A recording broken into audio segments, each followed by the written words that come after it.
How to get YouTube Kids app on Android. Hi everyone, welcome back to our channel. This is Rose and I will guide you to get YouTube Kids app on Android. Watch the video till the end and without further ado, let's begin.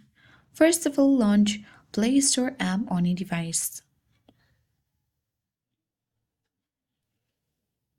Now tap search icon at bottom right corner of your screen.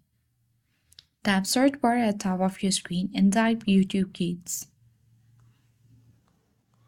Tap search icon on your keyboard. Here you will get YouTube Kids official app. Tap install button and the app will start downloading. Once installed, you are all set by or you can enjoy kid-friendly contents on YouTube. And that's it. That is how you download and install YouTube Kids in Android. I hope this guide was helpful. If it was, then do like, share, comment and don't forget to subscribe. Thank you for watching and I'll see you in the next video.